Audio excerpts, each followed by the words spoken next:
2008년도에 개봉한 영화 중에 스윙보트라고 하는 영화가 있습니다. 이 영화는 아내와 이혼을 하고 난 이후에 술주정뱅이로 살아가는 아버지 버드라고 하는 사람과 그의 똑똑한 딸 몰리에게 이 미국 대통령 선거와 관련해서 일어난 해프닝을 아주 재미있게 그린 영화입니다. 이 딸 몰리는요, 학교에서 대통령 선거에 참관을 하고 나서 소감문을 쓰라라고 하는 숙제가 있어서 이 숙제를 하기 위해서 아버지와 투표소에 같이 가기로 약속을 합니다. 그래서 저녁 8시에 같이 만나기로 하죠. 근데 그날에 아버지 버드가 일하던 회사에서 해고가 됩니다. 홧김에 술을 마시고 딸과의 약속을 잊어버리게 됩니다. 그러니까 딸이 투표소 입구에서 한참을 기다리는데 아빠가 오지를 않는 거예요. 그래서 기다리다 못해서 몰래 그냥 투표소 안으로 들어갑니다. 보니까 투표 참관인이 잠을 자고 있어요. 그래서 가서 투표지를 꺼내서 아빠를 대신해서 대리 투표를 하게 됩니다. 그런데 이렇게 투표를 딱 하는 그 순간에 갑자기 전력 공급이 차단이 되면서 그 표가 무효표가 돼요. 이런 일이 일어나게 됩니다. 그리고 나서 그 다음 날이 됐는데요, 놀랄 만한 일이 생깁니다. 어떻게 되냐면 두 명의 후보가요, 이제까지 모든 표가 다 동표가 돼요. 그리고 이제 이 버드와 몰리가 살고 있는 이 텍시코라고 하는 주에서 마지막 결과에 따라서 대통령이 선출되는 그런 아주 중요한 순간이 된 겁니다. 그리고 나머지도 다 살펴보니까 전부가 다 똑같고요. 이 무효표가 된 버드의 표가 어떻게 되느냐에 따라서, 이 표가 누구에게 가느냐에 따라서 미국 대통령이 결정이 되는 굉장히 중요한 상황이 된 겁니다. 그래서 이렇게 저렇게 얘기를 하다가 그러면 열흘 후에 이 버드가 다시 투표를 하는 것을 가지고 최종적으로 미국 대통령이 뽑히게 된 겁니다. 자, 그러니까 이 후보로 나선 두 사람이 결국은 이 버드의 한 표가 중요한 거 아니겠어요? 그래서 이 버드의 환심을 사기 위해서 그의 마음에 드는 공약들을 막 이렇게 내면서 그의 마음을 얻으려고 합니다. 이 소식이 미국 전역에 알려지게 됐어요. 모든 언론들, 모든 기관들이 다 와가지고 이 버드를 취재하면서 일거수일투족에 관심을 갖게 됩니다.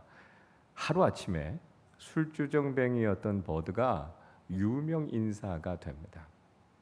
자, 그런데 문제는 딸인 몰리가 보니까요, 아버지가 정말 선거를 잘해야 되겠다, 이런 데 대한 마음은 전혀 없는 거예요. 그냥 사람들의 인기만 누리면서 막 그것만 즐기고 있는 거예요.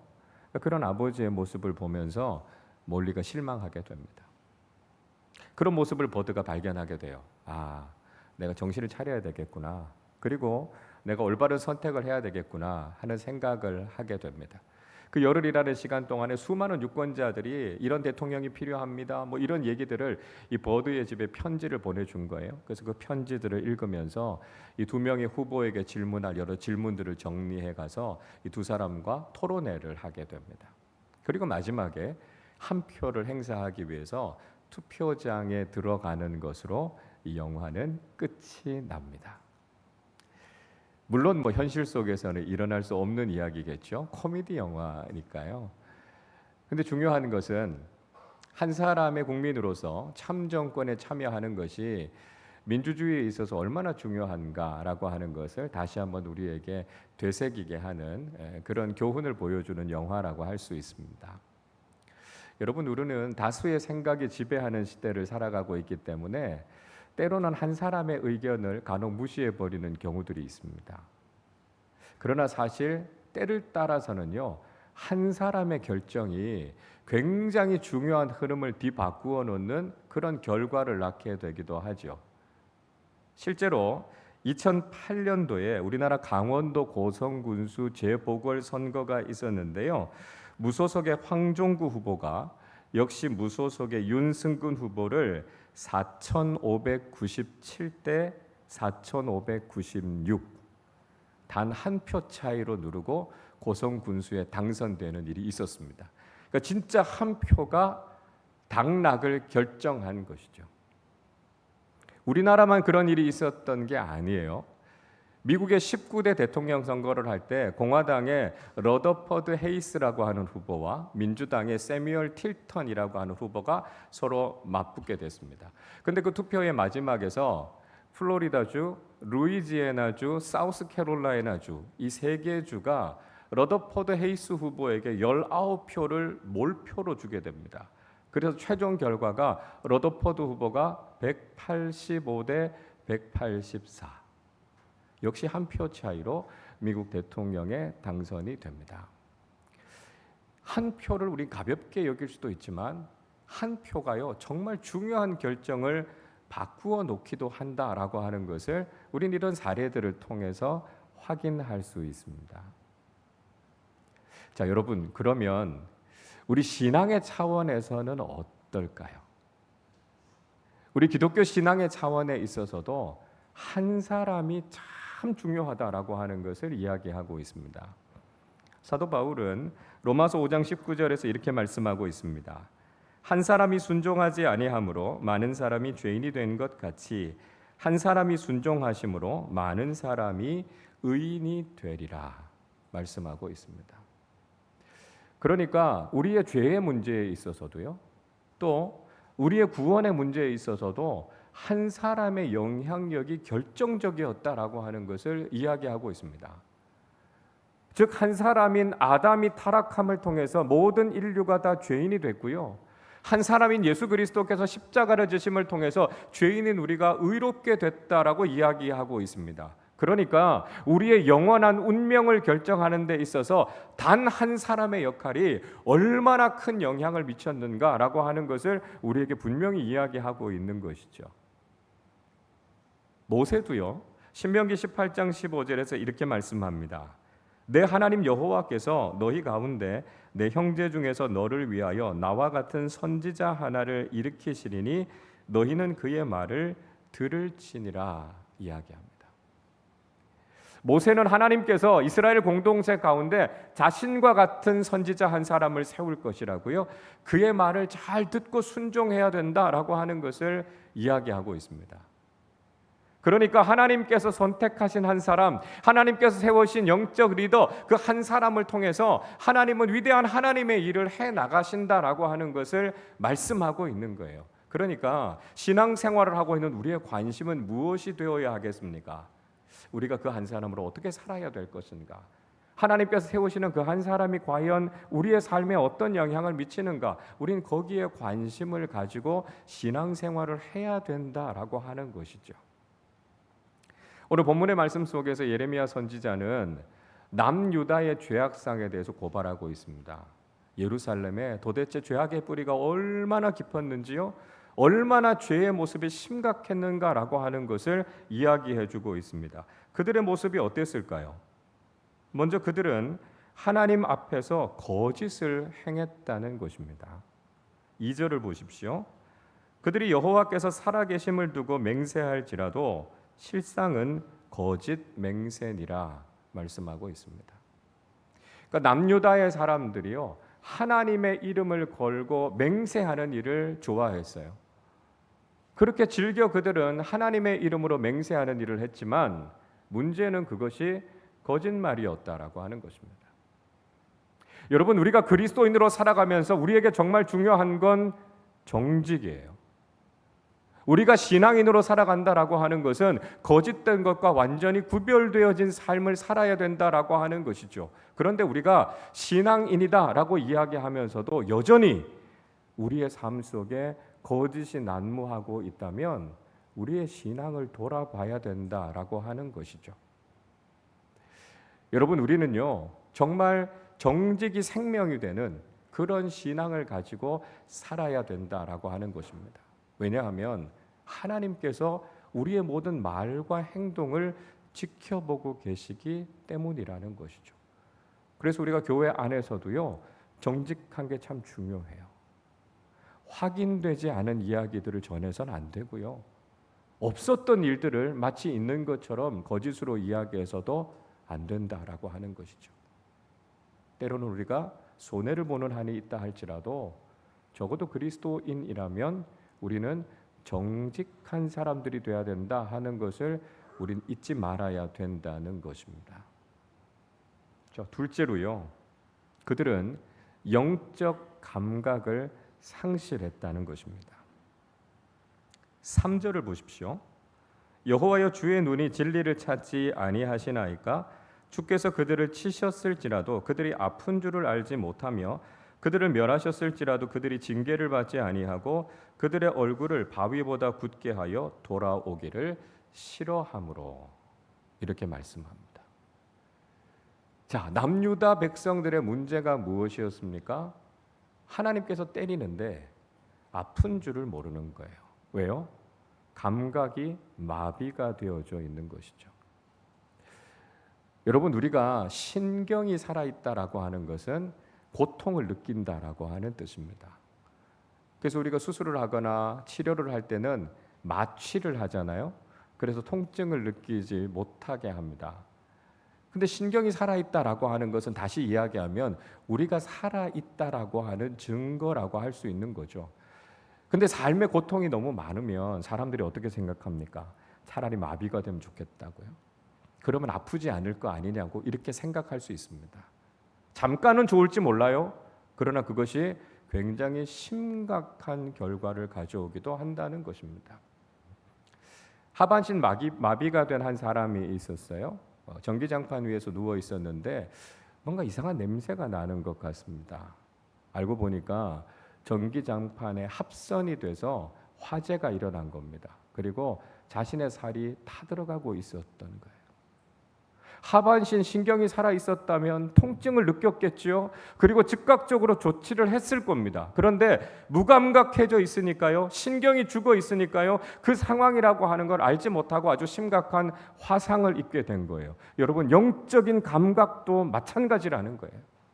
영적인 감각이 마비되면 하나님께서 때리셔도 모를 겁니다. 아픔을 느끼지 않을 겁니다. 그러나 그런 가운데서 우리가 마땅히 돌이키고 회개해야 될 때 돌이키지 못한다면 우린 영원한 멸망에 빠지게 된다는 거예요.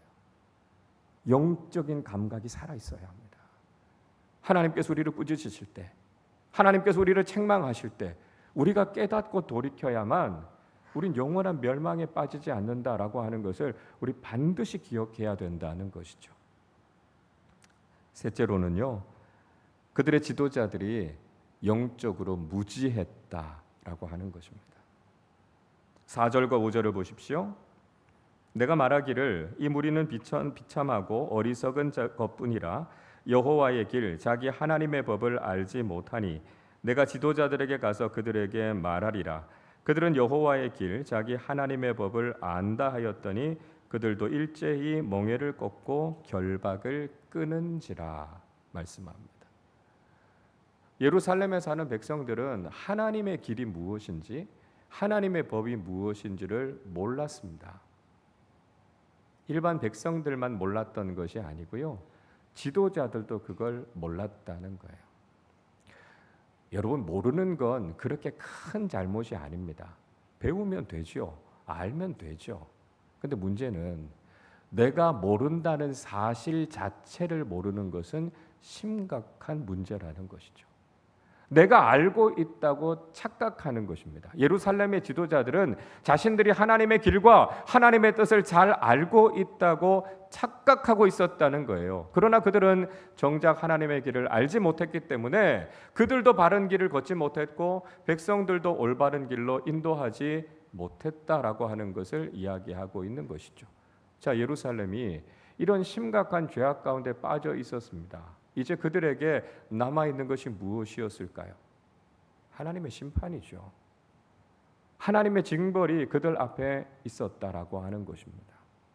6절 말씀을 보시면 수풀에서 사자가 나와서 그들을 죽이고 이리가 그들을 멸하고요, 표범이 그들의 성읍을 엿보면서 결국은 그들을 다 찢을 것이다 말씀하셨습니다.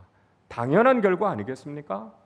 죄악 가운데 있었고 그 죄에 대해서 하나님께서 말씀하시는데 그들이 죄악 가운데 머물러 있으면서 자신들의 삶에 아무런 문제가 없을 것이라고요, 아무런 벌이 없을 것이라고 기대하는 것, 잘못된 것이죠.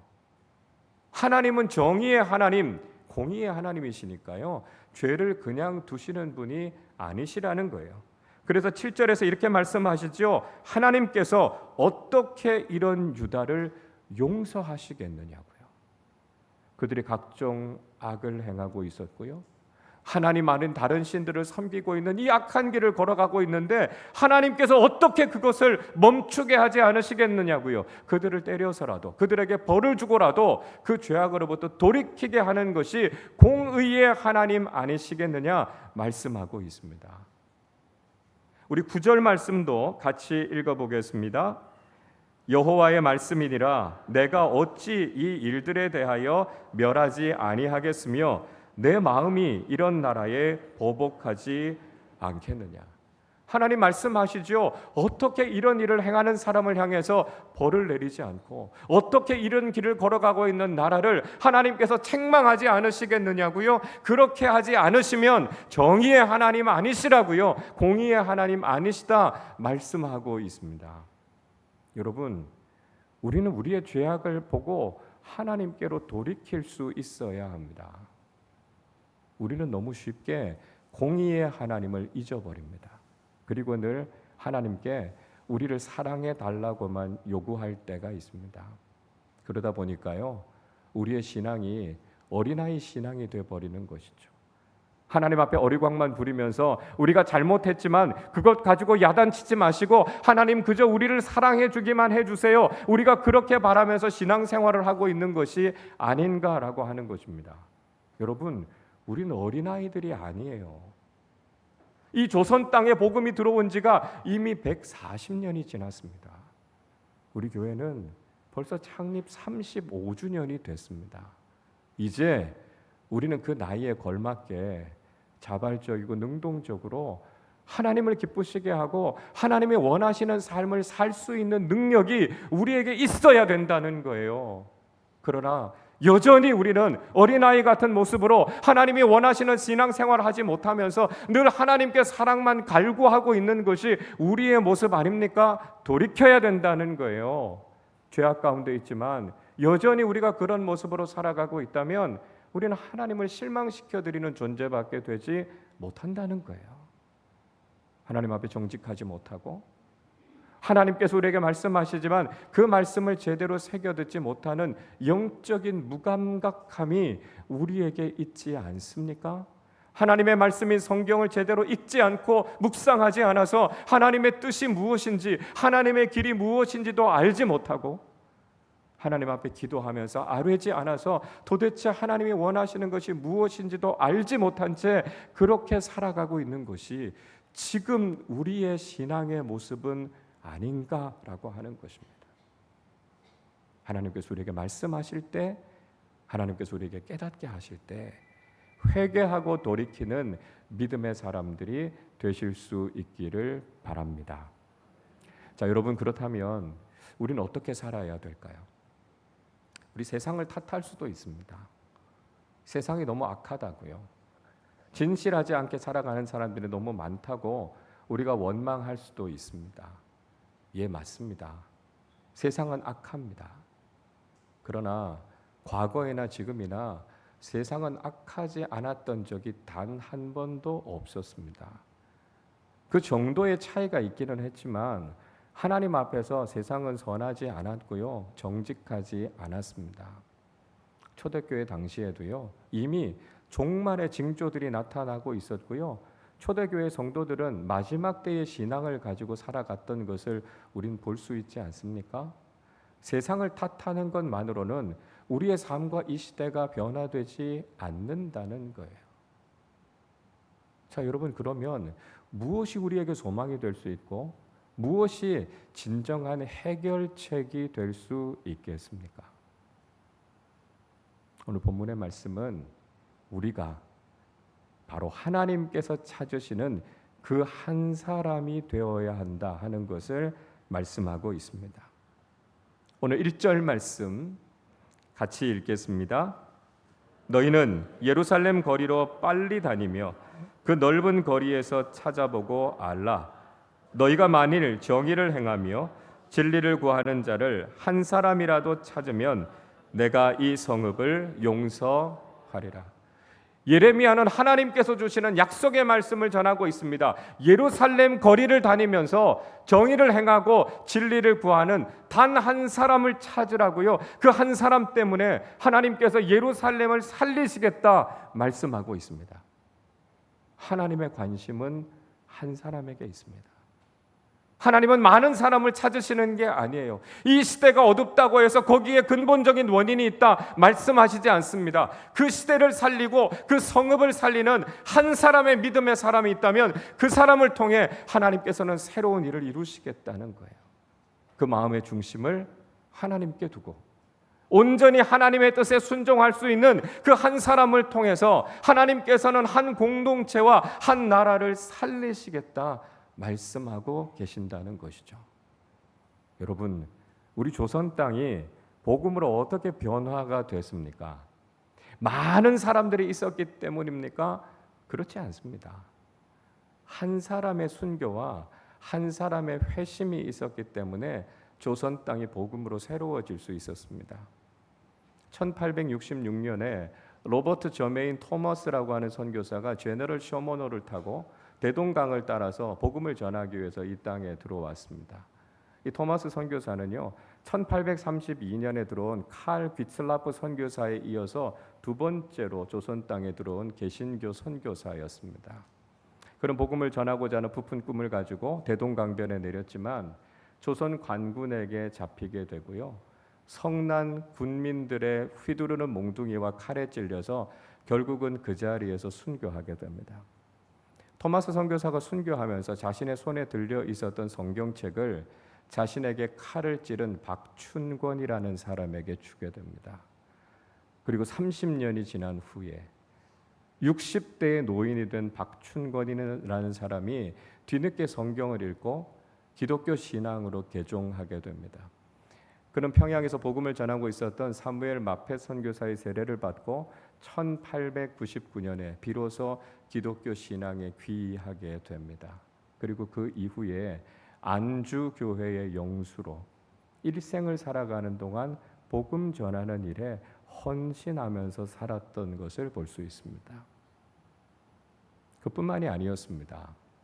우리는 한국 교회를 새롭게 한 대부흥을 1907년 평양 대부흥에서부터 찾습니다. 오늘날 우리의 교회 가운데서도 1907년에 일어났던 대부흥이 다시 일어나기를 우린 간절한 마음으로 기도하고 있습니다. 그 부흥이 어떻게 일어나게 됐을까요? 많은 사람들을 통해서 그 일이 일어났던 것이 아니었습니다. 한 사람의 선교사의 회개로부터 그 부흥은 시작됐다는 것이죠. 1904년 원산에서 복음을 전하고 있었던 하디 선교사가 그 집회에 참여하고 난 이후에 공개적으로 자신의 죄를 회개하게 됩니다. 자신은 조선 사람들에게 복음을 전하는 사명을 받았지만 조선 사람들은 미개하다고요. 자기들보다는 열등한 사람이라고 은근히 무시하고 교만한 마음을 자신 안에 가지고 있었다는 거예요. 그런데 그 집회에 참여했는데 성령 하나님께서 그의 마음을 뒤집어 놓으신 겁니다. 그래서 그가 일어나서 나는 죄인입니다. 공개적으로 회개했습니다. 그 회개의 물결이 그 집회 가운데 가득해서 너도 나도 일어나서 자신의 죄를 회개하는 역사들이 일어나게 됐습니다. 그 회개의 물결이 도시의 도시를 넘어갔고요. 결국은 1907년에 평양 대부흥 운동이 일어나게 된 것이죠. 한 사람의 선교사의 회개를 통해서 하나님께서는 조선 땅을 뒤흔들어 놓으셨고요. 성령께서 일하시는 대부흥의 놀라운 역사가 일어나게 됐다는 것입니다. 우리나라만 그랬던 것이 아닙니다. 스코틀랜드의 종교개혁에 있어서도 한 사람의 역할이 아주 지대한 영향을 미쳤던 것을 볼 수 있습니다. 당시에 스코틀랜드 여왕이었던 메리는 자신이 부교의 수호자를 자처하면서 자신이 로마 카톨릭을 지키기 위해서 피의 메리, 블러드 메리라고 불릴 정도로 종교개혁자들을 핍박하고 죽이는 일들을 했습니다. 그때 존 낙스라고 하는 청교도의 창시자가요, 하나님 앞에 스코틀랜드를 자신에게 주시도록 하나님께 간절하게 기도합니다. 그리고 여왕과 부교를 향해서 잘못된 교리와 관습에 빠져 있으면서도 회개하지 않는다면 하나님께서 교황이라도 왕이라도 심판하실 것이라고 아주 엄히 경고하는 말을 선포하죠. 그것 때문에 감옥에 갇히게 됩니다. 그런데 존 낙스의 선포처럼 블러드 메리가요 중병에 걸리게 됩니다. 그래서 메리는 100만의 영국 군대보다도 한 사람의 존 낙스가 더 두렵다, 그런 이야기를 했다고 하지 않습니까? 우리는 그가 했던 유명한 말을 기억합니다. 기도하는 한 사람은 기도하지 않는 한 민족보다 강하다. 여러분, 하나님께서는요 깨어 있어서 기도하는 한 사람을 통해서 이 시대와 민족을 새롭게 하신다는 것이죠. 그렇습니다, 여러분. 한 사람이 소망입니다. 하나님에게는 많은 사람이 필요하지 않습니다. 하나님의 역사를 이루어가는 데 있어서 숫자는 중요하지 않아요.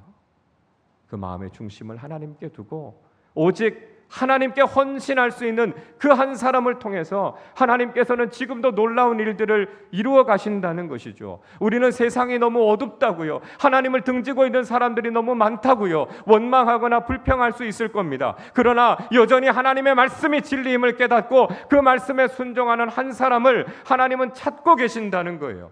복음의 가치에 모든 것을 걸 수 있는 한 교회와 공동체를 통해 하나님께서는 지금도 역사를 새롭게 하시는 하나님의 일을 이루어가고 계신다는 것이죠.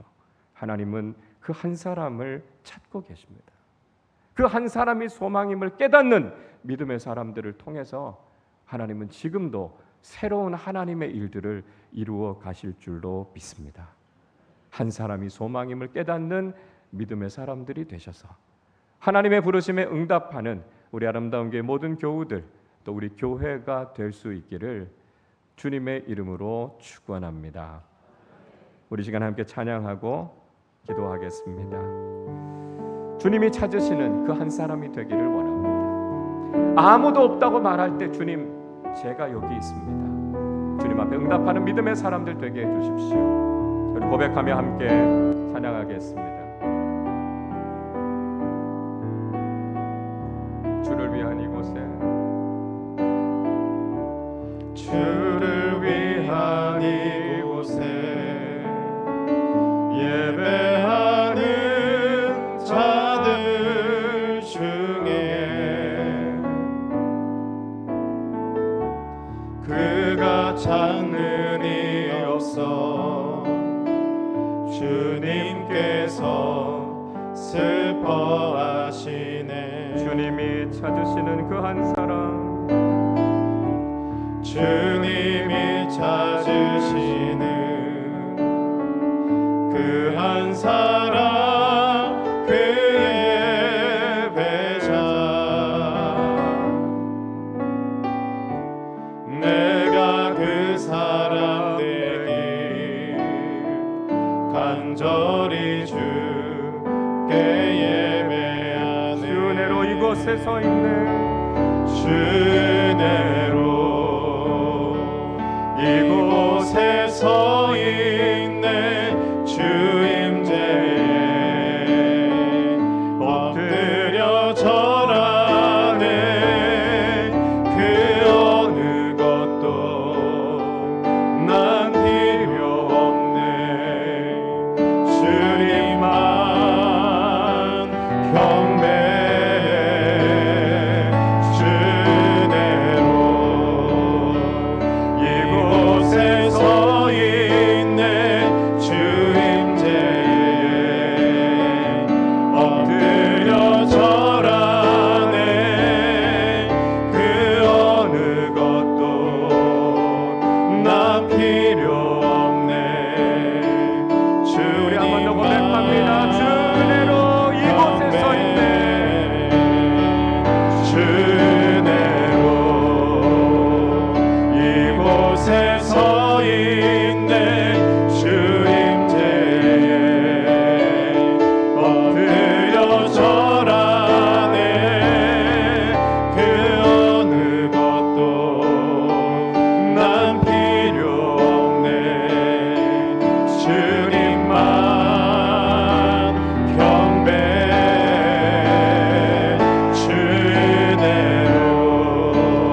사람 예수 그리스도를 통해서 우리는 그 은혜로 지금 이 자리에 서 있습니다. 진노와 저주의 자식이 되어야 할 우리가 하나님의 그 놀라운 은총을 받으며 구원받은 하나님의 자녀가 되어 이곳에서 예배하고 있습니다. 그 은혜를 받은 우리가 해야 할 사명은 이제 우리를 찾으시는 하나님 앞에 그 한 사람으로 믿음으로 응답하는 것입니다.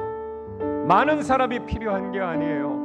믿음으로 헌신하는 한 사람이 되고 하나님께서 찾으시는 한 공동체가 되어서 복음의 가치를 향해 우리 자신을 드릴 때 우리를 살리신 주님의 놀라운 역사가 우리의 공동체를, 이 나라를, 이 시대를 새롭게 할 것입니다. 하나님, 믿음의 그 한 사람을 찾으실 때 주님, 제가 여기 있습니다. 나를 사용하여 주셔서 하나님의 새로운 일과 위대한 역사를 이루는 주님의 일꾼으로 쓰임받게 해 주옵소서. 우리 말씀을 생각하며 함께 합심으로 기도하겠습니다. 하나님 아버지, 감사합니다. 주님의 은혜로 우리를 구원하여 주시고 하나님 우리를 이 자리에 있게 하심을 감사드립니다. 하나님 아버지, 우리가 이 놀라운 은혜를 받았고 영원한 생명을 누리고 있지만 여전히 주님의 부르심의 음성에 귀를 닫고 있었던 것은 아닌지 우리 자신을 돌아봅니다. 죄악된 과거의 삶에 머물러 있으면서 주님을 실망시켜드렸던 모습으로 우리가 살았던 것은 아닌지 돌아봅니다. 하나님 아버지, 우리에게 회개의 기회를 주실 때, 우리에게 깨닫게 하실 때 하나님 아버지, 우리의 죄를 고백하며 하나님 앞으로 돌이키는 사람들 되게 하여 주시옵소서. 이제 하나님께서 그 한 사람을 찾으실 때 하나님 아버지, 우리가 여기 있습니다. 믿음으로 응답하게 하여 주셔서 시대를 새롭게 하고 공동체와 역사를 새롭게 하는 하나님의 사람들로 쓰임받을 수 있도록 주님 우리를 사용하여 주시옵소서. 하나님 아버지, 우리 교우들 한 사람 한 사람, 우리 아름다운 교회가 하나님 이 시대의 어둠과 이 시대의 악함 속에서 믿음으로 결단하며 복음의 가치를 따라 살아가며 하나님께서 행하시는 이 놀라운 일들에 믿음으로 동참하게 하셔서 이 시대와 이 나라를 살리시는 하나님의 통로로 쓰임받게 하여 주시옵소서. 우리가 바르게 서게 하여 주시옵소서. 우리가 하나님께 중심을 두게 하여 주시옵소서. 오직 복음의 가치로 새로워지게 하여 주셔서 하나님의 사랑과 복음의 능력으로 이 세상을 새롭게 하며 수없이 많은 사람들을 구원하며 우리에게 맡겨져 있는 사명을 잘 감당하는 충성스러운 주님의 일꾼들 되게 하여 주시옵소서. 사랑과 긍휼이 풍성하신 아버지 하나님, 연약하고 부족한 우리를 포기하지 않으시고 우리를 구원하셔서 주님의 일꾼 삼아 주심을 감사드립니다. 하나님 아버지, 예수 그리스도의 구속의 은혜를 통해 우리가 지금 이 자리에서 하나님의 자녀가 되어 예배하고 있지만 여전히 우리에게 부족하고 죄악된 모습이 많이 있음을 주님 용서하여 주시옵소서. 우리의 죄를 깨닫게 하시고 회개할 수 있는 기회를 주실 때 즉시 돌이켜 하나님의 뜻에 합당한 믿음의 사람들로 살아가게 하여 주시옵소서. 하나님께서 한 사람을 찾으실 때 주님, 우리가 여기 있습니다. 믿음으로 응답하며 하나님의 새로운 일들, 하나님의 놀라운 구원의 역사에 동참하는 믿음의 일꾼들로 쓰임받게 하여 주시옵소서.